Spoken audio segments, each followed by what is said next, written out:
സാമൂഹ്യ സുരക്ഷാ ക്ഷേമനിധി പെൻഷന്റെ 2 ഗഡുവിന്റെ വിതരണം ആരംഭിച്ചു. 3200 രൂപ വീതമാണ് ലഭിക്കുക. കഴിഞ്ഞ മാസം 1 ഗഡു നൽകിയിരുന്നു. ഷീജ പെൻഷന്റെ വിതരണം സംസ്ഥാനത്ത് ആരംഭിച്ചിരിക്കുകയാണ്. 2 ഗഡു പെൻഷനാണ് വിതരണം ചെയ്യുന്നത് ഇന്നു മുതൽ സംസ്ഥാനത്ത്. അതായത് വിഷുവിന് മുൻപായി ഈ 62 ലക്ഷം ഗുണഭോക്താക്കൾക്കും അവർക്ക് അവരുടെ കൈകളിൽ 3200 രൂപ വീതമായിരിക്കും ലഭിക്കുക. ഞാനിപ്പോഴുള്ളത് തിരുവനന്തപുരം പേരൂർക്കടയിലാണ്. ഇവിടെ ഇപ്പോൾ പെൻഷൻ വാങ്ങിയ 2 പേർക്കൊപ്പമാണ് ഞാനുള്ളത്. അമ്മയുടെ പേരെന്താ? ശാന്തമ്മ. എത്ര രൂപയാ പെൻഷൻ കിട്ടിയപ്പോ? 1200. സന്തോഷായോ? സന്തോഷം. എങ്ങനെയാണ് അമ്മയ്ക്ക് ഈ പെൻഷൻ എത്രത്തോളം ഉപയോഗപ്പെടുന്നുണ്ട്? അമ്മയ്ക്ക് ഇങ്ങനെ ഒരു തുക മാസം തോറും കിട്ടുമ്പോൾ അത് എത്രത്തോളം ഒരു സഹായമാണ് അമ്മയ്ക്ക്? എല്ലാ സഹായങ്ങളും വേറെ ഒരു വരുമാനവും ഇല്ല. പണ്ടാണെങ്കിൽ കടയൊക്കെ ഉണ്ടായിരുന്നു. ഇപ്പം ഇതുകൊണ്ട് നമുക്ക് എല്ലാ കാര്യവും വലിയൊരു സഹായമാണ്. വലിയ സഹായം. മരുന്ന് അങ്ങനെയുള്ളതിനൊക്കെ ഒരു സഹായമാണോ ഈ ഒരു തുക എന്ന് പറയുന്നത്? മരുന്നും പിന്നെ എല്ലാത്തിനും കരം അടയ്ക്കണം. പെൻഷൻ പൈസ കിട്ടുന്നതുകൊണ്ട് ഗുളിക വാങ്ങിച്ച് കഴിക്കണം. ബിപിക്കും കൊളസ്ട്രോളിനും ഗുളിക കഴിക്കണം. അപ്പം അതൊക്കെ വാങ്ങിക്കാൻ വേണ്ടി എല്ലാത്തിനും ഒരു സഹായമായി. അച്ഛന്റെ പേരെങ്ങനെയാ? പേരെന്താ അച്ഛന്റെ? സോമൻ. ഇപ്പോ പെൻഷൻ കിട്ടിയതുള്ളൊരു സന്തോഷമുണ്ടോ? അതെന്നാ വൈകാരിക പ്രശ്നങ്ങളുണ്ടോ? ആരോഗ്യ പ്രശ്നങ്ങളുണ്ടോ? ആരോഗ്യത്തിന്റെ കുഴപ്പം തന്നെ ഉള്ളത്. ഈ പെൻഷൻ തുക എത്രത്തോളം സഹായമാണ്? വെള്ളം കുടിക്കാം, ആരെയും കൈ നീട്ടാതെ വെള്ളം കുടിക്കാം, ഇത്രയേ ഉള്ളൂ. അല്ല വേറെ ഒന്നുമില്ല.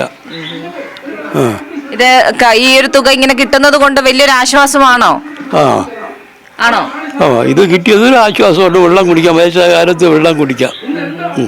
അച്ഛനും അമ്മയും മാത്രമേ ഉള്ളൂ ഇവിടെ വീട്ടില്? അത്രേ ഉള്ളൂ. തീർച്ചയായും ഈ രീതിയിലാണ് ഒരു വലിയൊരു ആശ്വാസം തന്നെയാണ് ഇവരെ പോലുള്ള ഓരോ വ്യക്തികൾക്കും പെൻഷൻ എന്ന് പറയുന്നത്. സംസ്ഥാന വ്യാപകമായി തന്നെ ഇന്നു മുതലാണ് ഈ 2 ഗഡുവിന്റെ വിതരണം ആരംഭിച്ചിരിക്കുന്നത്. അത് വിഷുവിന് മുൻപായി തന്നെ വിതരണം പൂർത്തിയാക്കുക എന്നുള്ളൊരു ലക്ഷ്യമാണ് സർക്കാർ. ആ ലക്ഷ്യത്തിൽ തന്നെയാണ് മുന്നോട്ട് പോകുന്നത്. പ്രത്യേകിച്ചും വിഷു, റംസാൻ, അതോടൊപ്പം തന്നെ ഈസ്റ്റർ, ഇത് 3ഉം മുന്നിൽ കണ്ടുകൊണ്ട് തന്നെയാണ് കഴിഞ്ഞ മാസം 1 ഗഡുവിന്റെ വിതരണം നടത്തി. അതിനുശേഷം ഇന്നിപ്പോൾ മറ്റു 2 ഗഡുവിന്റെ വിതരണം കൂടിയാണ് സംസ്ഥാനത്ത് ആരംഭിച്ചിരിക്കുന്നത്. ബാങ്ക് അക്കൗണ്ടുകളിൽ വരുന്നവർക്ക് കൃത്യമായ രീതിയിൽ ബാങ്ക് അക്കൗണ്ടുകളിൽ നിന്ന് ഈ തുക എടുക്കാവുന്നതാണ്. മറ്റുള്ളവർക്ക് ഇവരെ പോലുള്ള ആരോഗ്യ പ്രശ്നങ്ങളാൽ ബുദ്ധിമുട്ടുന്നവർക്ക് കൃത്യമായ രീതിയിൽ വീടുകളിൽ എത്തിയാണ് തുക കൈമാറുന്നത്. വീടുകളിൽ എത്തി തുക കൈമാറുന്നത് സഹകരണ ബാങ്കിന്റെ പ്രതിനിധികൾ തന്നെയായിരിക്കും. ഈ രീതിയിൽ ഓരോ ഇടത്തും തെരഞ്ഞെടുക്കപ്പെട്ട വീടുകളിലേക്ക് എത്തി അവർക്ക് തുക കൈമാറുക.